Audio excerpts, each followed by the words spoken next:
The Cavaliers still haven't been able to recover since the departure of LeBron James.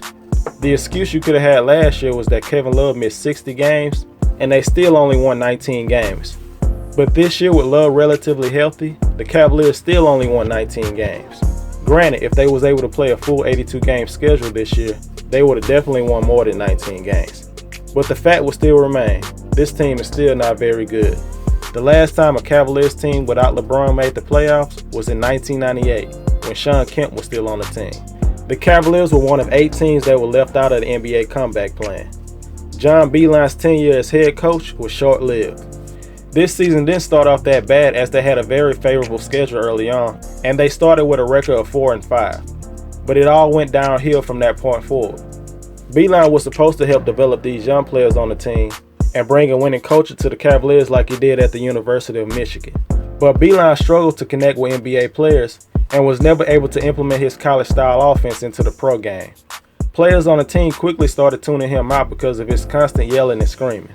The players on the team believed that Beilein was treating them as young college athletes instead of professionals. The straw that broke the camel's back was when he mistakenly said that they were playing like a bunch of thugs.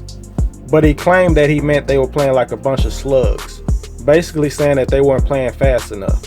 Whether he meant that or not, no apology was going to get him out of this hole he dug himself into, and in February, the Cavaliers announced that John Beilein officially resigned as head coach and will be reassigned to a different role in the organization.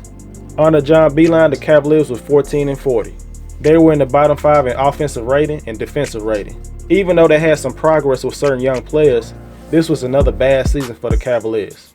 Kevin Love showed his frustration on the court many times this season. From him punching a seat in Toronto, to demanding the ball from Colin Sexton and chucking it to Chetty Osman. He also reportedly told GM Kobe Altman that he had plenty of money when they threatened him with a fine. Very uncharacteristic from a player like Kevin Love. It's like he was begging to be traded. But he did sign that big contract to stay in Cleveland, so it's very hard to feel bad for him.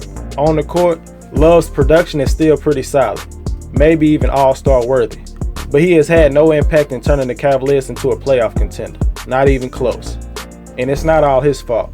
He's playing a lot of minutes with a lot of young players. Players that are around 19 to 22 years old. Obviously, they're going to make a lot of mistakes early in their careers. The team has been trying to trade Love for some time now, but haven't found the right deal. I'm sure they will continue to look for a deal from this point forward. The Cavaliers did make a big trade before the trade deadline this season. They traded for all-star center Andre Drummond. He only played 8 games with the Cavaliers, and he put up almost the same stats he did for the whole season, and the Cavaliers went 4-4. He may not be the perfect big man in today's NBA, but the Cavaliers could do a lot worse. It's expected that Drummond will pick up his player option that is worth around $28 million and play for the Cavaliers at least for one more year. The Cavaliers are in wait-and-see mode with Drummond. If he has a great year with them next season and the Cavaliers improve, they might offer him an extension in the summer of 2021. It's better to have talented players over the age of 25 in order to turn this team into a playoff team. You can't keep drafting 19-year-old rookies and expect anything to change. Colin Sexton is what he is, a scorer. Nothing more, nothing less. Expecting him to turn into a capable lead guard that can run the offense is unrealistic. He led the team in scoring, averaging around 21 points per game, which was 23rd in the entire league. His three-point shooting has actually been better than NBA scouts expected. He shot 40% last year and 38% this year. But with the Cavaliers drafting Darius Garland, who I think is better equipped to be able to score and facilitate, I believe Colin Sexton's best role with this team is to come off the bench.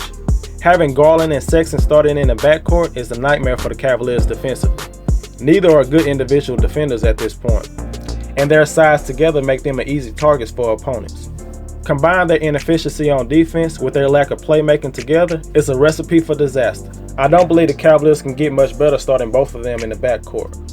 I could say that I was really impressed with rookie Kevin Porter Jr., but at the same time I expected him to flourish with the size and skill set that he has. I said before the draft last season that I believe Porter was the best shot creator in the draft. He was picked 30th last year, but he had the talent to be drafted inside the top 10. He's another reason why the Cavaliers should not start Garland and Sexton. His ability to explode on offense, along with his good effort on defense, should make him an easy choice to start in the backcourt.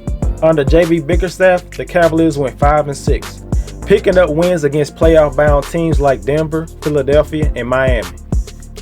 They were actually in good position to spoil a lot of playoff teams' hopes of trying to get a higher seed or keeping a team on the outside from making the playoffs. There were a lot of things to feel bad about the Cavaliers this season, but despite all that, they're actually in good position to bounce back, and if they make the necessary moves this offseason, you could see significant progress sooner rather than later.